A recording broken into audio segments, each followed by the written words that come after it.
The exclusive economic zone, in short EEZ, is a topic that is brought up every now and then regarding Turkey. And as always, when there are disputes among European countries, it is solved through diplomatic means. But when the involved country is Turkey, we have to start a barking and pissing session and demand Turkey to follow a specific narrative, otherwise they are evil and just want to establish a galactic Ottoman Empire to rule everyone. Hence, I wanted to read up on this and make a video about it. And before I can get into the details regarding the entire dispute in the EEZ about the EEZ and what side is right regarding what, we first have to address a few questions. First, what is the exclusive economic zone?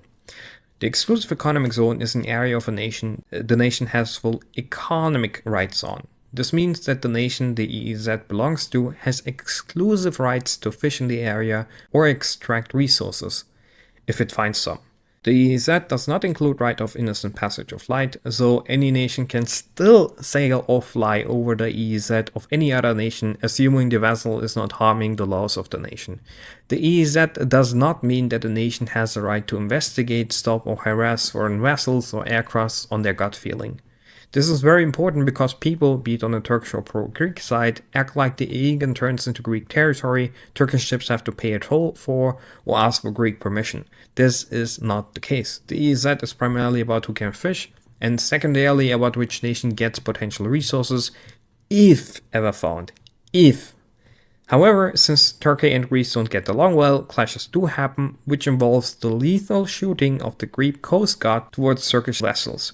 This is not to say that the same doesn't happen in reverse, as in bullying Greek ships, but the tensions are not high because only one side pushes them high. The innocent part is used to police and harass the other nation's ships, which is nothing that should normally happen. However, neither Greece or Turkey is normal. Now that out of the way, the second question is, how is the EEZ regulated? Who determines which nation gets how much EEZ? The answer to that is a bit more nuanced, as people may want you to believe. First things first, the international community, at least most nations, gathered together and signed the United Nations Convention on the Law of the Sea, also called UNCLOS for short. UNCLOS provides a legal framework for a nation to determine their EEZ. This is legally binding to everyone that is part of this convention. It is not legally binding to those that aren't. Again, just to make this clear, it is not legally binding to those that are not part of this. So what happens if a nation has a dispute with another nation and both of them are not part of UNCLOS or one of them are part of UNCLOS? Well, customary law applies. What is customary law? In short, customary law means people determine the EEZ based on what was used so far, as in treaties, or what nations can agree on regarding UNCLOS. So customary law does not translate to I can do whatever I want to and you have to accept it. In this particular case, it could for instance mean that 3 to 6 nautical miles are set as a basis, which used to be what nations used to determine their EEZ about 100 years ago. But is UNCLOS clear enough to the point that there aren't any disputes or exceptions? In this particular case, the EEZ dispute, the pro-Greek side acts like UNCLOS is so well defined and clear to the point that no exceptions are made. Small spoiler, no it isn't, and there are many exceptions, but I will get there in a minute. For now, just keep in mind that UNCLOS has exceptions. This brings me to the third question: is the Greek EEZ legitimate and not disputable at all? And to that I have to say, I am no expert. It is not my field of expertise to talk about international law, but I can talk about people that are experts in this field. This topic has a shortage of expert papers, and although there's a lack of expert opinion, there are a lot of examples. I have read myself into the Greek ones as well. If you're interested in what the argumentation of the Greek side is, I will link them at the pinned comment. However, there are two topics that come up in the Greek sources, which are first, the conclusion regarding the EEZ of Greece, second, the arguments against Turkey.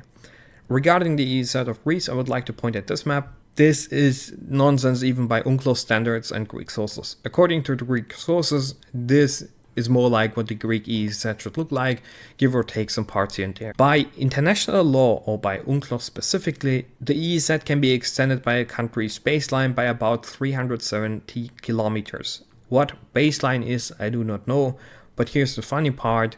Even by Greek moderate positions, it doesn't apply to Turkey. Between Rhodes and the islands of Castellorizo, there aren't any inhabited islands, yet somehow the island projects these 370 kilometers connecting to the EEZ generated by creeks and roads, while Turkey is somehow and for some reasons cut off. You can smell the nonsense even if it's not explicitly stated. That being said, the argument of the Greek side is based on the assumption that every single inhabited Greek island generates these 12 nautical miles of EEZ borders. So, is that right? And the answer is, generally speaking, yes, but not always. I won't and can't get into detail to how it is decided what is an exception or not, but they do exist. To give a few examples, the Spanish exclave barely generates any EEZ on the Moroccan mainland. If we were to follow the Greek logic, they should connect to the EEZ of the Spanish mainland, which is simply not the case. Mind you, Melilla has about 170 times the population of the island of Castellorizo, but it doesn't even generate 1/20th of the EEZ the Greek side claims for their island. But of course some people will argue that Melilla is just a city and not an island, which doesn't even matter in the context of this topic. But even then, there is the example of the British-French EEZ. The Channel Islands don't magically connect to the British EEZ and are surrounded by the French EEZ. It is entirely possible and likely that the island of Castellorizo would receive the same treatment as them or as Melilla. Sometimes the EEZ is even generated entirely obscure, like the case with Saint-Pierre and Miquelon, the EEZ between Canada and France. So it's entirely possible that something like this may come out through a negotiation based on UNCLOS, with the black line marking the EEZ division between Greece and Turkey and blue areas marking either quote-unquote enclave EEZ regions or a shared EEZ borders. This picture here is obviously drawn out of my butt, but the point here is that there are enough examples where special EEZ borders are constructed and special circumstances taken into consideration to the point that bluntly saying that the Greek EEZ claims are right is not only disingenuous, but also most likely false. At the very least, we can acknowledge that the island of Castellorizo has no right to generate the EEZ it does according to Greece, based on the existing exceptions. How far east or west the black line should be is of course not for me to decide or argue upon, but Turkey has a case by stating that the Greek EEZ claims are not acceptable, even within the light of UNCLOS.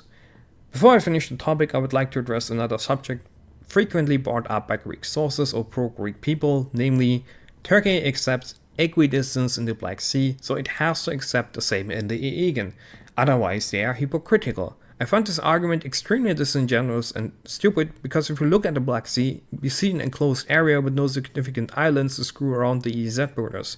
You don't have Turkish islands in front of Bulgaria or Bulgarian islands off the coast of Georgia. Of course, an equidistant EEZ agreement is in everyone's interest and brings up the most justice for all parties. The Aegean is a unique case, which is why it deserves to be treated uniquely. Now, that being said, it is extremely unlikely that Greece is going to agree to anything other than their claimed EEZ borders, and it is extremely unlikely that both sides will compromise to find a middle ground where both are not fully satisfied. Turkey is simply not obligated to follow UNCLOS, and Greece is backed, hence they don't have to compromise. Hence, even though I fully disagree with it, Turkey just started to roll their own definition of what their EEZ should look like, which is this. There is absolutely zero ground for this. This is obviously not based on UNCLOS or any customary law Turkey followed prior to UNCLOS. This is a pissing content. However, I believe that this was claimed in order to strengthen their position regarding Turkey in order to negotiate it down to something more reasonable. I personally don't think this is necessary at all. A reasonable claim could have been made, making Turkey look more reasonable and Greece unreasonable. But, and here's the problem, the EU just rolls with the Greek claims. There is no negotiation or trying to find a middle ground or diplomatic approach. It is either you suck up and choke on the Greek claims, or you have the intentions of Imperial Galactic Ottoman Empire to dominate the world, which obviously includes the extermination of everyone other than Turks. In short, the topic is deliberately polarized, and in the worst case, it is about who's allowed to get more fish, because clearly no side has enough fish.